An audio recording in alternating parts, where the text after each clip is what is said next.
Hello everyone, David here. I received an email a few days ago saying I had paid Adobe £120, and I thought it was a phishing scam, but I went to check my PayPal account and sure enough, they had taken the money. And it was the annual plan for the photography plan with Creative Cloud that had just renewed itself and they took the money. And it strikes me that I really don't like paying for software as a service. The worst thing is that if you take their annual billed but paid monthly scheme, you will have to pay a cancellation fee to stop using that software. And I just want you to let that sink in for a second. You can be paying Adobe money to use their software, and then if you want to stop, you have to pay them extra. It just seems so unfair. It also really adds up. If you take the photography plan and the Premiere Pro plan, that's £120 for the year, and then another £240, so £360 for the year, which is over 400 US dollars. It's a lot of money to be paying every year, especially if you're a hobbyist like me. You know, I don't really earn very much money from video editing or video production. And, you know, to have this like constant drain on my income is kind of really debilitating. So I am going to try some alternatives. And in this video, I'm going to try replacing Premiere Pro, which would cost me £240 a year, with something totally different. I'm going to try Davinci Resolve. And this software is completely free. There is a Davinci Resolve Studio, which costs about £300 as a one-off fee. But you know what? If I can buy that as a one-off and then I have it forever, I'm probably going to be happier with that as well. I've never used Davinci Resolve before, but we are going to try and make a video about dancing. I've kind of got this idea in my head about explaining how dancing works and the mechanics of it. I've recorded most of the video already, so we're going to throw it into Davinci Resolve, and I'm just going to see if I can learn on the go and make a video. And you're going to come with me on this journey. Okay, let's go.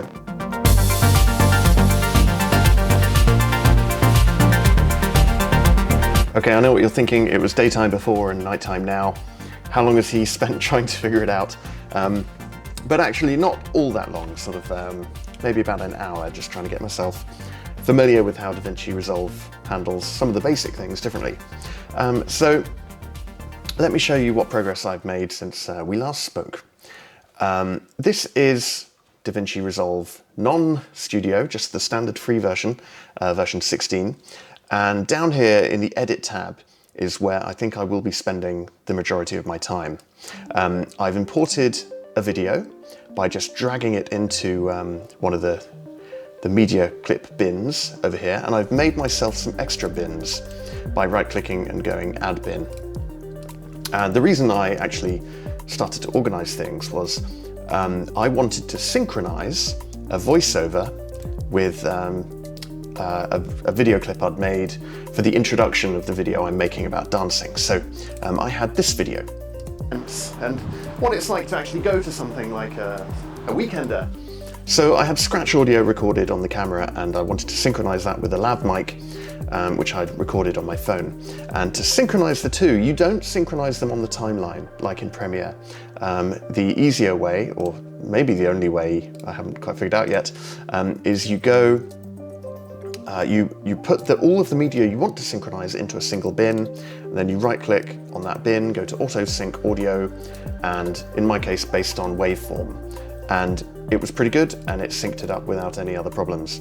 The only confusing thing for me was I expected something else to appear on the timeline when I dragged it in, but instead you have to go to your media, and then where it says synced audio, you now know that it's syncing that WAV file instead of the audio track from your video clip.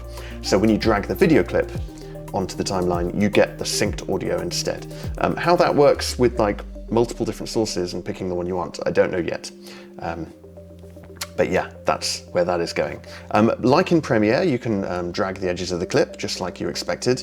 A nice touch is that if you wanted to alter the audio levels of a track, you can actually do it directly in the audio clip and then apply a global change to the whole thing, which is cool. In Premiere, I always found I had added a keyframe somewhere in the middle, and if you then trimmed the audio, you could actually trim it past the keyframe, which was not ideal. You do have keyframes, just like in Premiere Pro, and they're these diamond things at the side. and you have this inspector that you can show and hide if you want to change settings. So a lot of it is the same. A few things are quite different. You plonk down your video clips on the timeline and arrange them and cut them just as you'd expect. Some of the shortcuts are a bit different. I expected V to be sort of cut in place, but instead that seems to just move the timeline. Instead you want blade edit mode, which does cutting, but you can slip the video with W, which I think is the same shortcut in Premiere Pro. So that's quite nice. And apart from that, it works very similarly if you want to drag in extra audio and video. So over this section, I did my introduction. It all starts with a push. I don't mean with a partner, I mean to get yourself to a class. And I just dragged the video over the top and made a second video track. So that works exactly as I expect.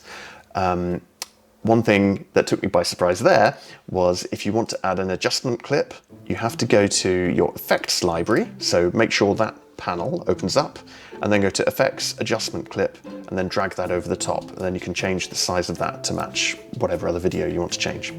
And then in the adjustment clip, if you want to add, say, a vignette, you would have to go to Open Effects and then scroll down to, where's it gone? The vignette effect there, and then drag that onto your adjustment clip. And then when you go to Open Effects, you get this option of a vignette. And I find the default settings are incredibly harsh. So you probably want to increase the blend, which actually increases the amount of the original footage, and maybe increase the size and softness. Maybe don't increase the softness, but increase the size as well.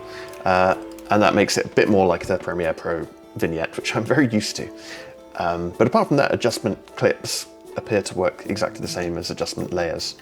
One thing I really wanted to add was a compressor effect to the audio clip. Really covered is the physical mechanics behind dancing, right? Because any speech has a tendency to have a lot of range in the dynamics. And to do this, it took me a while to figure it out. You have to go to the Fairlight tab, and this is where you can sort of manage a lot of the audio. And you actually manage effects by channel. Again, there might be other ways to do it, but this is the first way I tried to do it.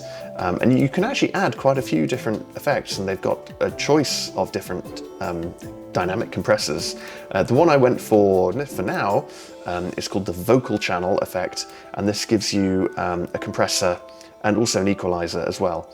And to kind of match the Premiere Pro multi-band EQ vocal enhancement, I've added just a little bit more treble, and I turned on this high-pass filter that just filters out a lot of the bass. And in my case, there was still a bit of wind noise. What it's like to actually go to something like a weekender or a competition, and it just helps cut that out. So yeah, that's where I've got to so far. I've started laying out my clips. I've got the compression audio effect that I didn't know was going to be included with this version of the software, and I'm really glad it is, and I'm still amazed that I'm getting so much for free. And all of the video effects that I need so far have been in there. Adding transitions is just like Premiere Pro. You right-click on an area between two clips, and then you can select how many frames you want it to fade in using. So yeah, so you can add, say, a 6, 14, 30 or 60 frame crossfade. In Premiere Pro there was just one default. Here you have to choose, but I imagine I'd just pick sort of 14 for pretty much everything, and then just adjust those, choose a different one for the odd one out when I wanted something to look different. So yeah, I've sort of got everything I need to make a start. I'm going to start laying out some more of the video over the top of the voiceover that I've already made, and then the video will be mostly done, but I will want to tweak it a little bit more. Okay, so I'm going to get cracking with that.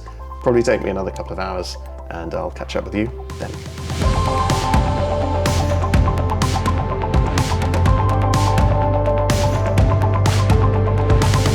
Okay, I've got a bit further with the edit and I've started to put my video clips in place. Overall, Davinci Resolve is starting to feel a bit more familiar to me now. Still not quite as if I'd gone straight to Premiere Pro and started making more projects, but I'm starting to know where to go for things, which is starting to feel good. One thing I discovered was built into Davinci Resolve, and I thought wouldn't be, was stabilization. And in fact, stabilization is really easy to set on any clip you have on your timeline. So go and find the clip you want. And in my case, I'm going to look at my introduction clip again.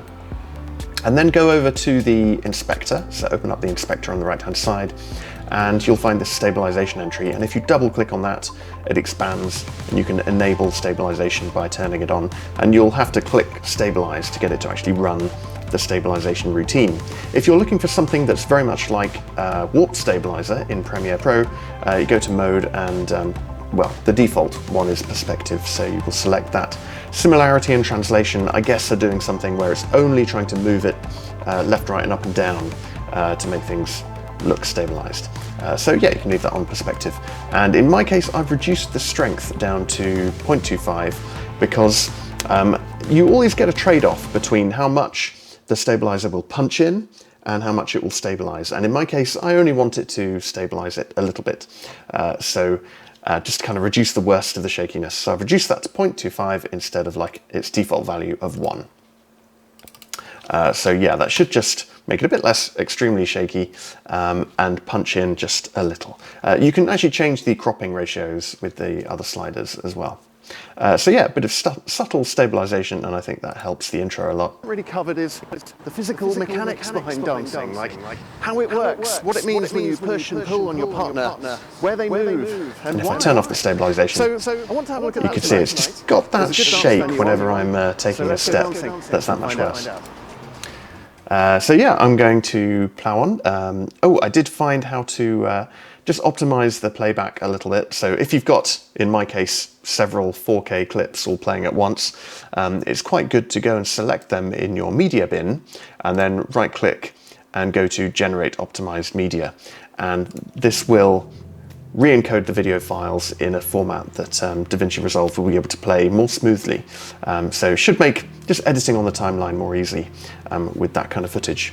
So yeah, right, I've got a bit more cracking on to do to fill this about 4-minute timeline with interesting dance clips. So I'm going to get on with that and I'll see you later. Okay, I'm back. It took a couple of more hours, but I managed to finish my video and I'm pretty pleased with how it turned out. Everything I wanted to do, I've been able to do in the free version of Davinci Resolve. And those included being able to time stretch some clips. I wanted to add some color mattes. And I also wanted to add like end credits, so just being able to throw up sort of text and some images in the screen.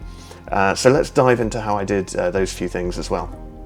First of all, looking at time stretching, it wasn't exactly the same as Premiere Pro, but it's kind of similar enough. So I want to show you probably my favorite bit of the video, which is this bit where there's a sequence of two people dancing, my friends Prayash and Emily, and I'm taking a kind of a fake photograph 3 times, and each time the photograph is being taken, we slow right down to slow motion. And then when we get to the next photograph, we actually speed up in between. So we got a mixture of slow motion and then fast forward. And I've been able to do that with a feature in Davinci Resolve where I actually set the target frame. I don't have to try and guess how much to speed up or slow down the video. I can actually draw a curve or a straight line if I want, which actually marks out when the frames appear. And that's really important because they're dancing at a certain point and I want the photograph to hit when they do a certain point in the dancing. So that is really cool. Let me show you how I did all that. Fully together, fully back, or halfway through a turn. So that's the clip, and I did that by right-clicking on the clip in the timeline and just going to Retime Curve, and you can also go to Retime Controls, and that gives you a few more options and also a bit more visibility into what you're doing. So once you have these controls open, you can then choose whether you retime by speed or by frame, and that's really cool. In this case, I've chosen by frame because when the first fake photograph is taken, I want them to appear here together, and then when the second photograph is taken, it's there apart. So you can see I put down these keyframes into the reframe, retime by frame, and this just makes sure that when that frame hits, it's at this sort of progression through the video clip. So yeah, and then I can also change the speed at which these sections play at. Now, changing an earlier section speed does affect the others, obviously, so you can't sort of mix and match the two techniques perfectly, but that's sort of how you'd expect. And yeah, I was really pleased to be able to see that you can time warp clips so easily. It's just right click and then you get the controls you want. The other thing I was slightly concerned about being able to add easily or not is this color map. So it's a fake flash from a camera, and I did that by, well, in Premiere Pro it would have been a color matte that I set to white and then set the opacity to fade out, sort of instantly at 100%, but then fading out to 0. And I've done a similar thing here. Instead of creating a color matte, you go to the effects library, so just make sure you open up that tab, and then go down to generators, and then from here, you've got solid color. So you can drag that into your timeline and then generate a new solid color. And the color that it becomes is this color selector up here. So you can pick whatever color you want there. So for instance, I've got blue here. Now I don't want a great big block of blue there.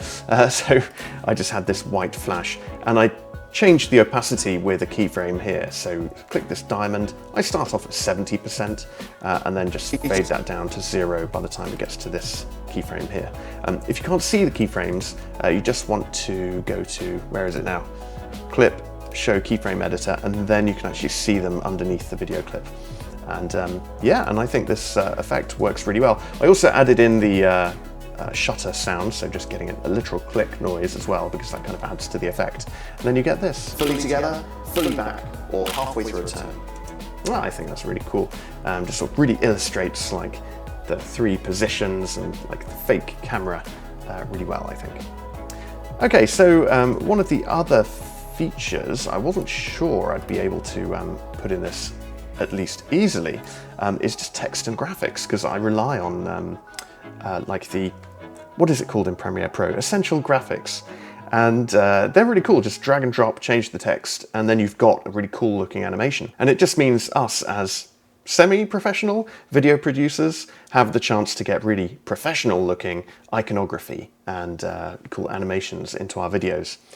Now, I think this is probably one of the features where Adobe have got the slight edge on Davinci Resolve here, because there is this whole Fusion tab where you can create like video effects, and those include text effects and playing with images.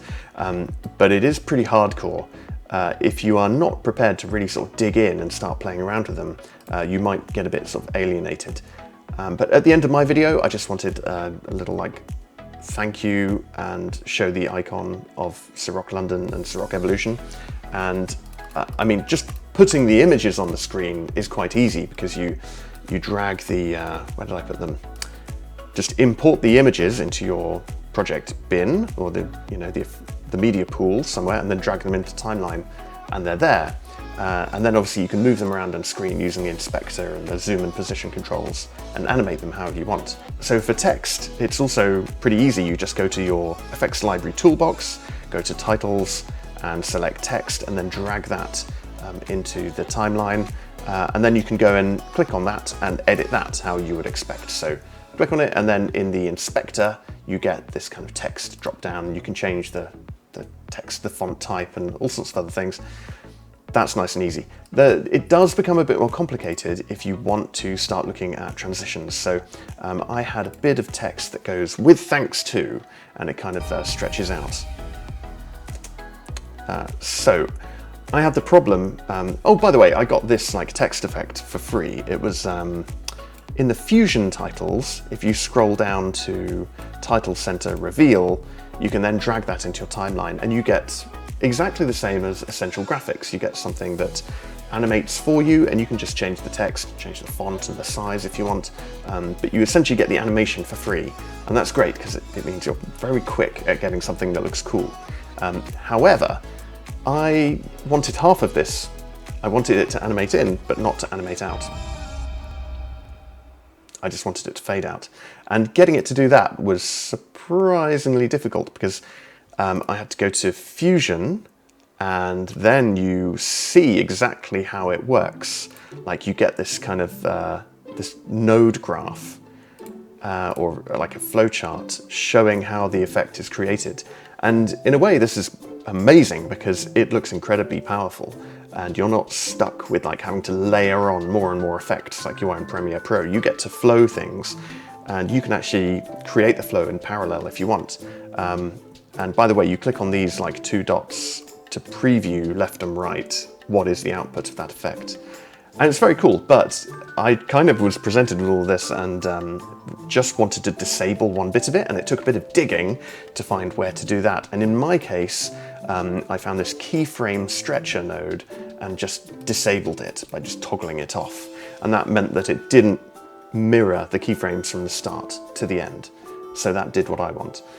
You might also have to go and find the keyframes tab and then go and fiddle with these to actually change the effect to be more like something you want if you wanted to change the structure of the effect once you had one.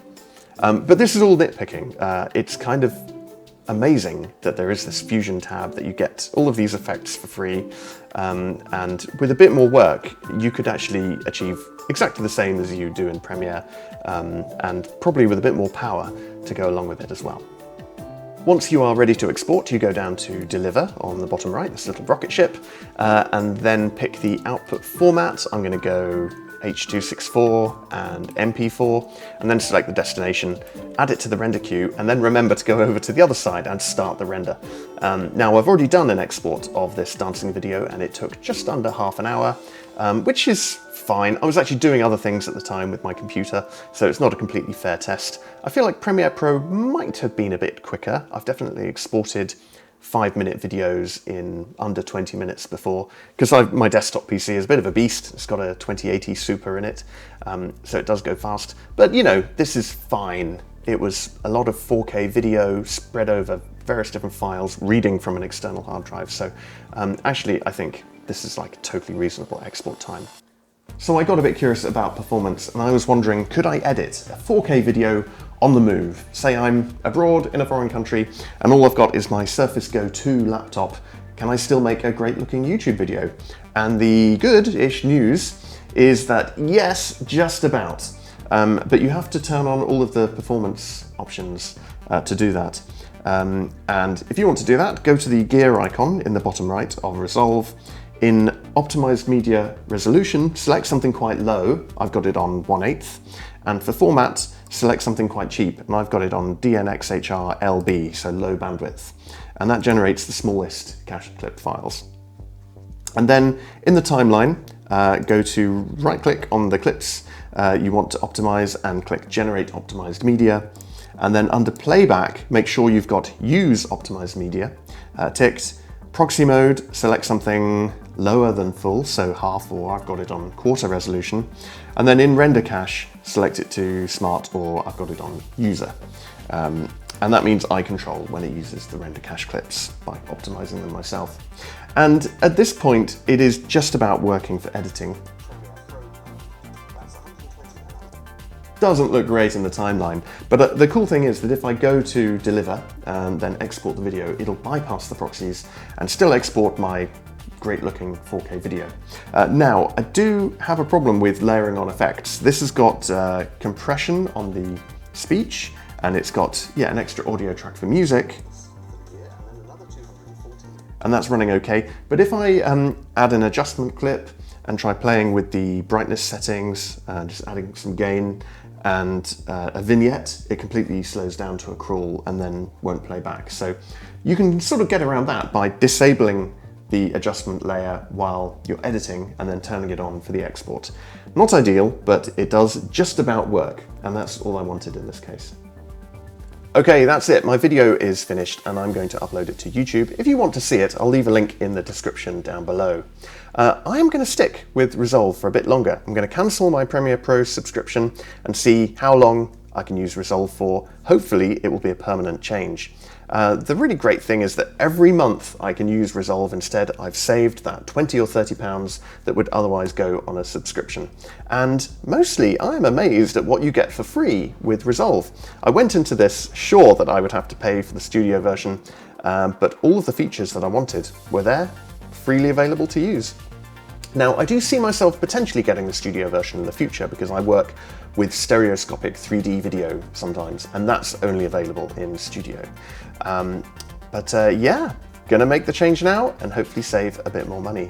Now, if money was completely removed from the equation, I probably would stick with Premiere Pro just because I'm so used to it and it's so well supported, and all of the keyboard shortcuts are sort of directly wired into my brain now. So I really hope that Adobe will start getting a message that for independent creators and hobbyists, it's really not convenient for them to pay a subscription fee, and their model is kind of evil. Okay, is Resolve right for you? Well, only you can honestly answer that question. I think if you do kind of YouTube video editing, it's going to have all the features you want. The question comes down to, are you willing to learn a new piece of software? And that can take time. It is a slightly painful process, but you know, give it a shot. You've got nothing to lose except a little bit of time. Okay, I hope this video was useful. If so, then please leave me a like down below, and you can help me out by subscribing to my channel as well. Okay, see you next time.